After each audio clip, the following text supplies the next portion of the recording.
All right. Well, the plan here is to go and actually make sure I get Pandora's box. Yeah. I want to find out what's going on with Livia here.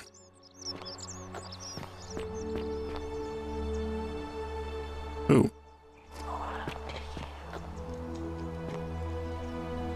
The initials. Oh, I see. I'm going to need to look around more, just explore, to find more of those plaques. Oh. Wait. Where is she?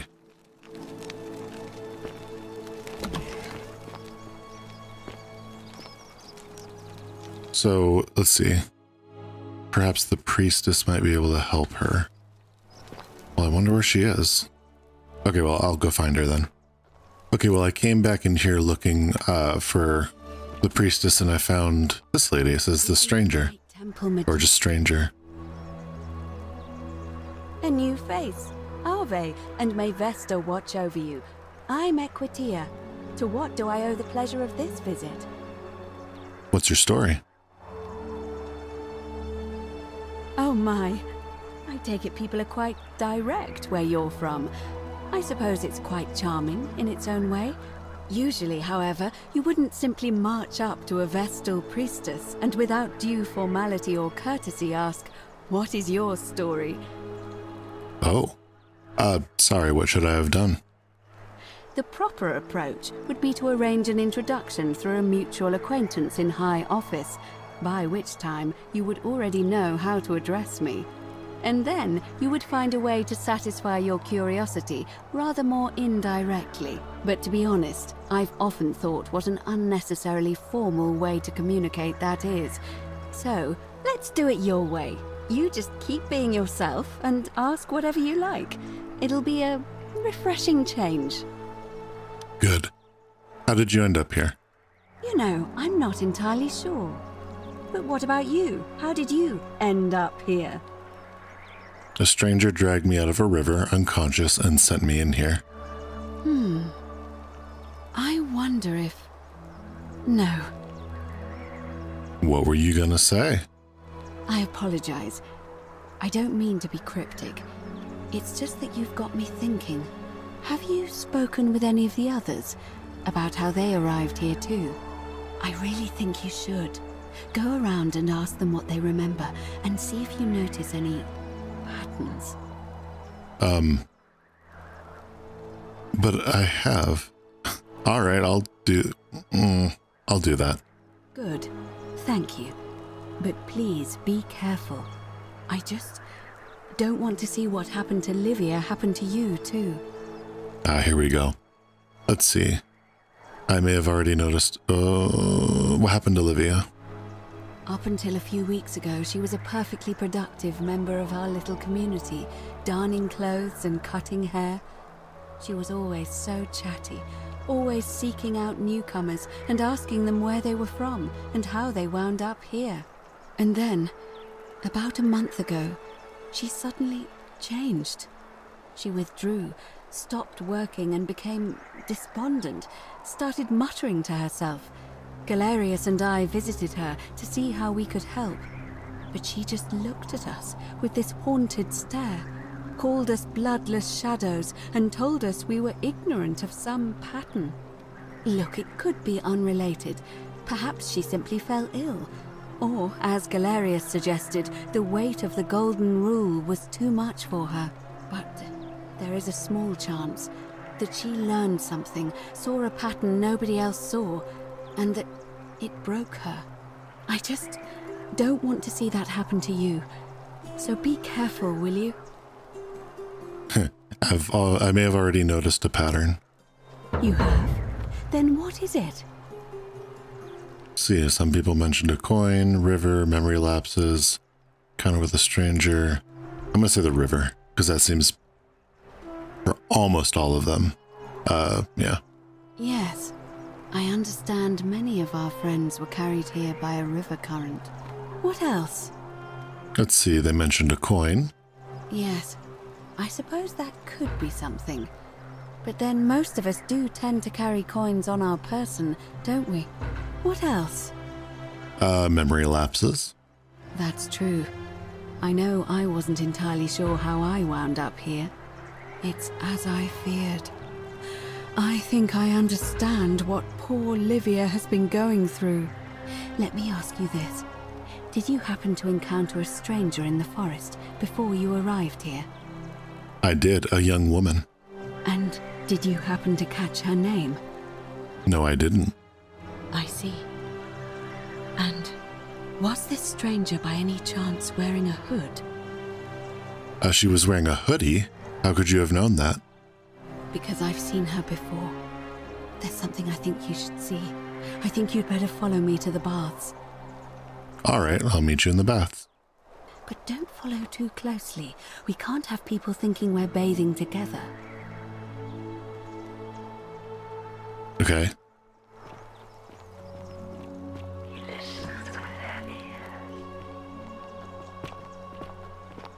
If I remember right, the Vestal priestesses were virgins, so that's probably why she's concerned about that.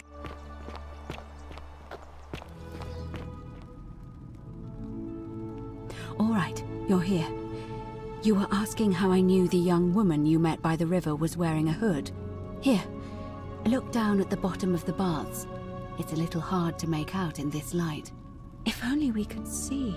Oh, what a marvelous lamp. But do you see it? Somebody waking up by a river in a forest to find a hooded figure with a coin. It's just as you described it. Only, I think I know who that stranger is. Charon, the ferryman of the dead. Charon, who, in exchange for the right coin, helps the souls of the newly deceased cross the Styx, the river that separates the land of the living from the land of the dead. When I dragged you out of the river, I thought you were never gonna wake up. I checked your pockets for ID, but all I found was some loose change. Feels like I've spent my whole life in a dead-end job with an endless commute. There are a bunch of old stories about the gods punishing people by making them do the same futile task over and over. But on the bright side, at least you're not stuck in the underworld like they all were. I'm so sorry, my friend. I'm so sorry. I take it you know what this means. I knew it. I knew it. This place is the underworld. I'm afraid so. It's all starting to make sense. All these people whose last memory was running from the fires toward the river. It seems none of them escaped with their lives after all.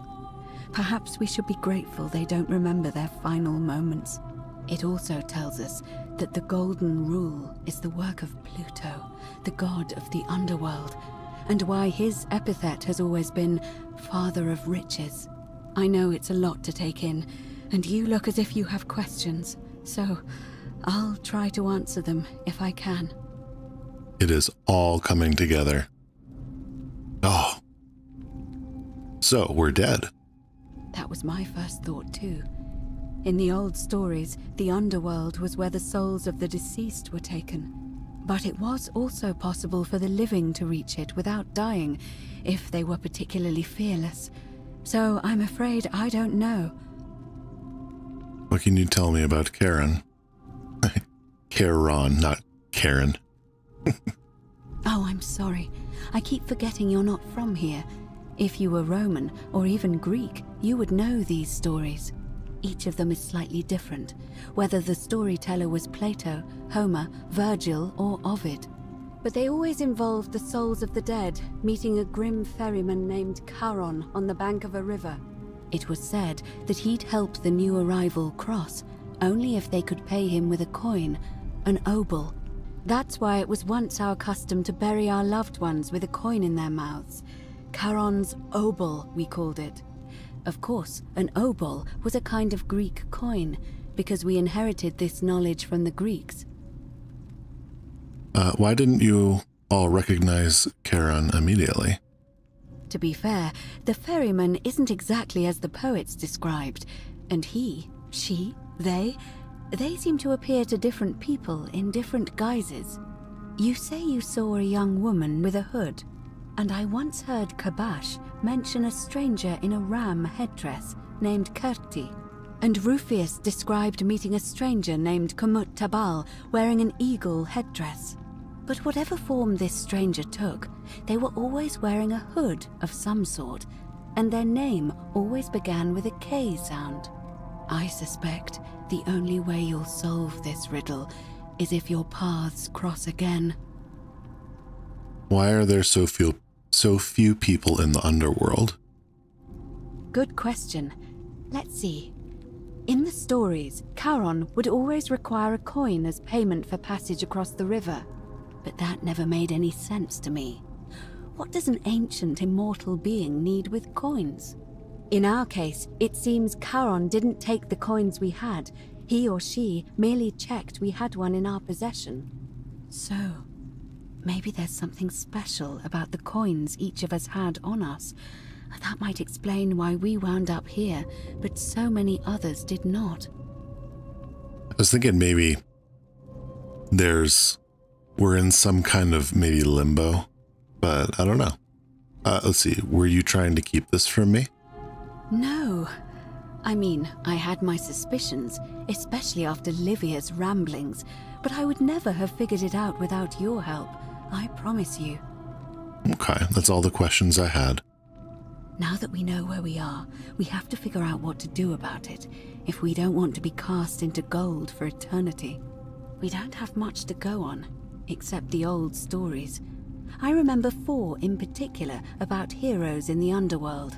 Hercules, the demigod and son of Jupiter, Orpheus, a Thracian poet, Sisyphus, a king of Ephyra, and Aeneas, a Trojan hero. Hercules was able to leave the underworld because he cowed its god with his strength.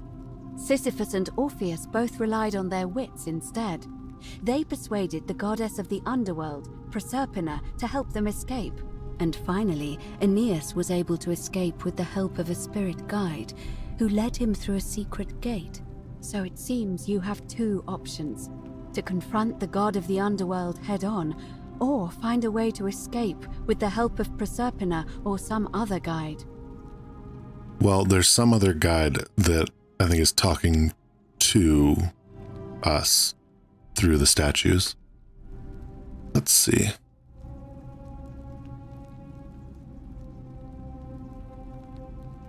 Okay, can't we just escape the way we came in? It's a reasonable question, but the problem is, this place is fairly well designed to keep us here. There's no way to climb up the shaft. And even if you could build a ladder big enough, just trying it would break the golden rule. We know that, thanks to the writings left behind by those who've tried. I've noticed you seem uncomfortable calling the god of the underworld by his name. Why is that? All Romans try to avoid saying it, and the reason is quite simple. He might hear us. You may refer to him as Pluto, if you wish, but you'll only be calling attention to yourself. Do so at your own peril. Let's see. Tell me more about confronting Pluto head-on. Shh! Is everyone so blunt where you're from? Oh. That option would be the boldest, but also the only way to learn the truth about the Golden Rule, and maybe even put an end to it. As I said, Hercules managed to overpower the god of the underworld, but he was a demigod. Forgive my candor, but you are no Hercules. I mean, that's true. Let's see, Hercules couldn't manipulate time or turn organic matter into gold. I have a few tricks up my sleeve. I'll admit, you do seem different to anyone I've ever met. And even that lamp of yours looks like something Prometheus might have stolen from the gods. So, if you want to confront him, I'll help you as much as I can. Who knows? Perhaps your name will be uttered in the same sentence as Hercules one day. But first, you'd need an audience with you-know-who, and for that, you'll need to enter the great temple overlooking the city. The problem is, the door has been sealed shut for as long as I've lived here, and there doesn't even seem to be a keyhole. I suspect the answer lies in the desecrated obelisk in front of it. I'm not sure if you noticed, but there are 4 plaques missing from its base.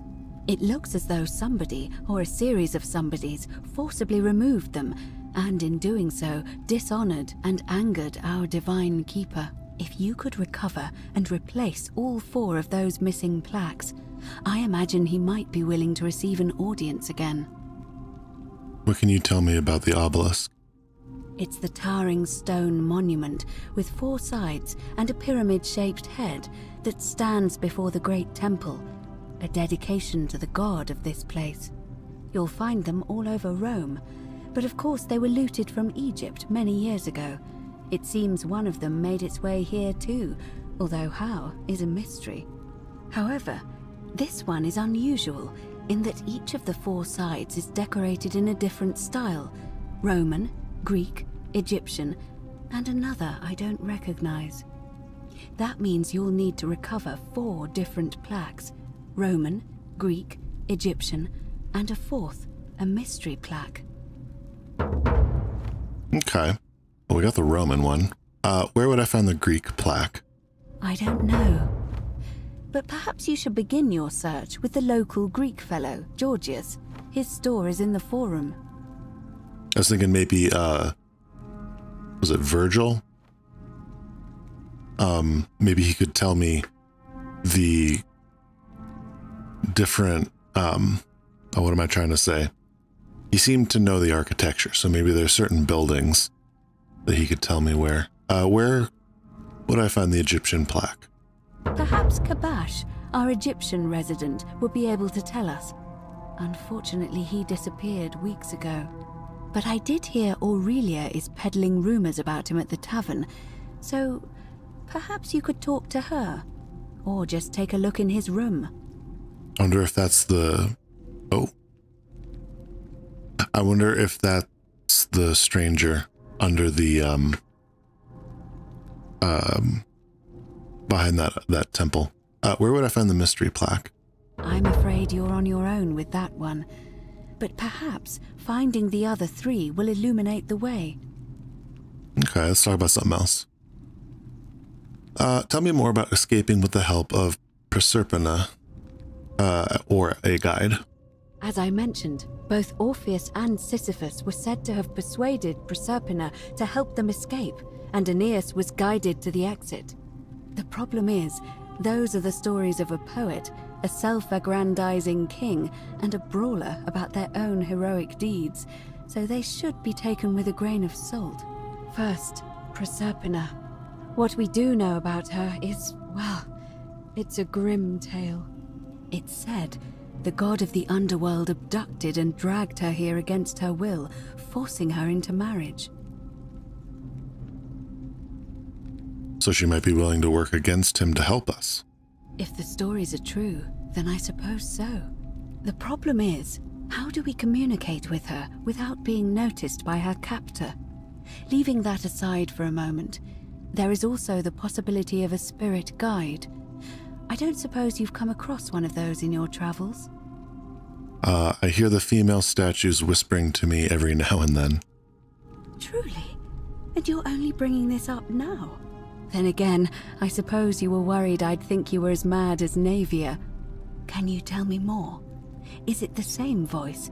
What kinds of thing does it say? It's always the same voice, and she's helpful, if a little cryptic.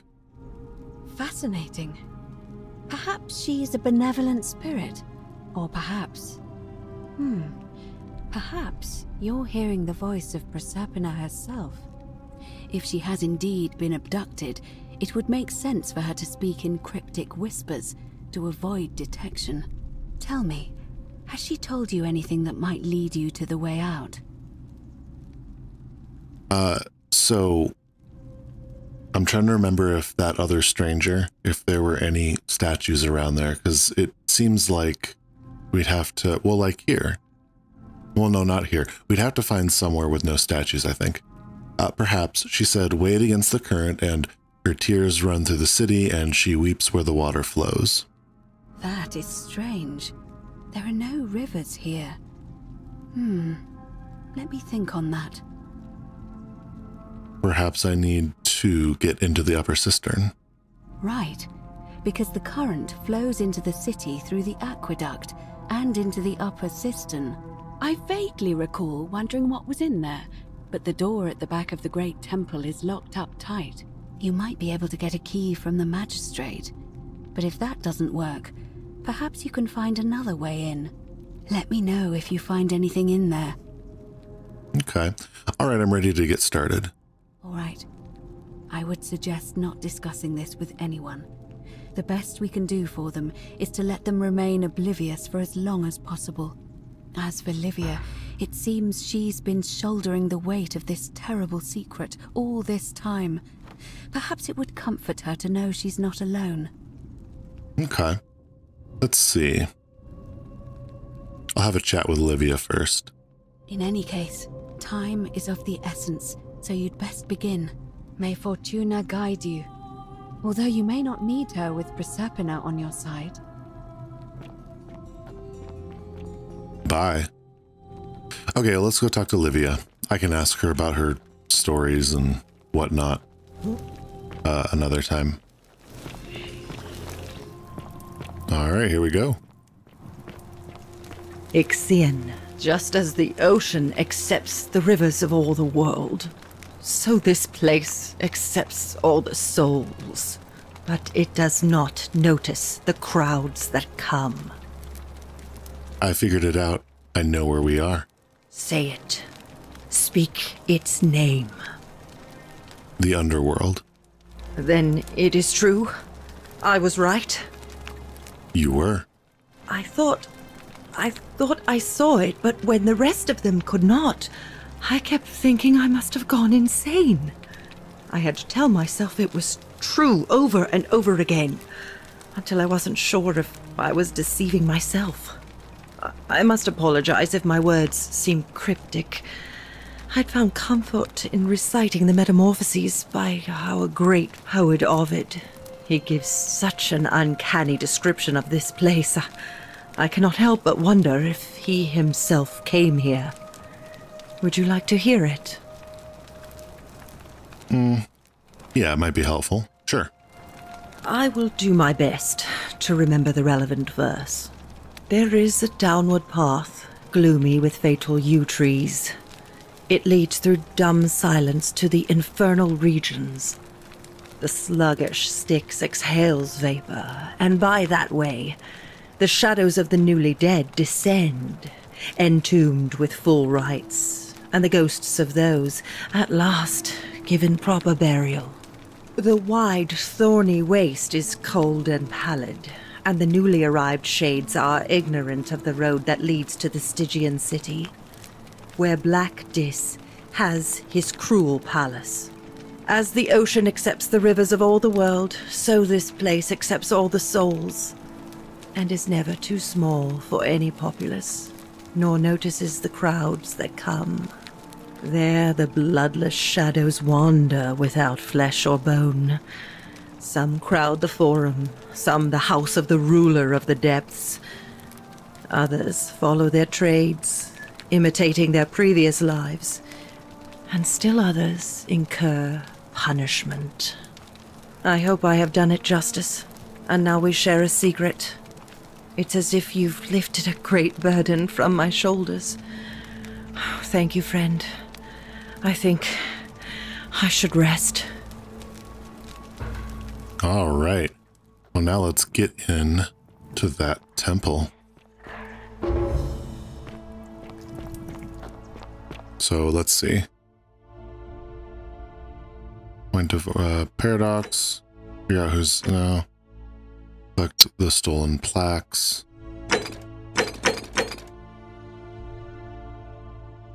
Okay. Let's do this one. Ooh. Oh, right. It's probably just taking me to Sentius.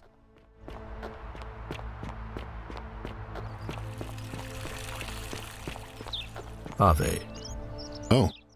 Hi. We're finally alone. Yeah. We have? Yeah. Is that... Seems... Okay.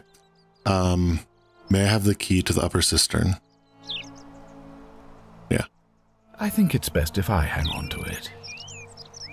Why? You mean to ask, why am I unwilling to trust a newly arrived non-citizen with access to our water supply, the lifeblood of this city? I'm sorry, but that is simply out of the question. He's trusted me with a lot of stuff. I think you're hiding something. Yes, our water supply. From you. I wasn't born yesterday. Poisoning a city's water supply is the oldest trick in the Codex. Quite literally. Aeneas the Tactician wrote a siegecraft manual for military commanders some 300 years ago, recommending the poisoning or pollution of cisterns. And I'm beginning to wonder if the culprit we're looking for might, after all this, be you. Perhaps it was a mistake on my part to place so much trust in you.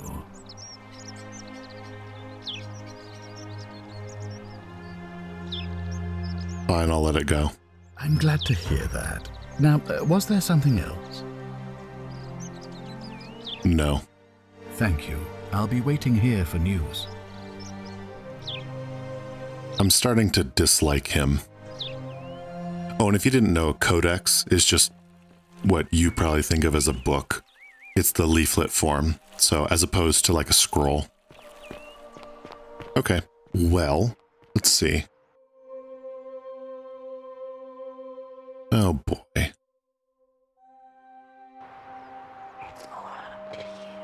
So the upper cistern then is there. I'm gonna go up. I might go up there and just kind of poke around a little bit, but I'm thinking at this point I might need to deal with the obelisk before, so that Pluto or Hades will let me in. Yeah.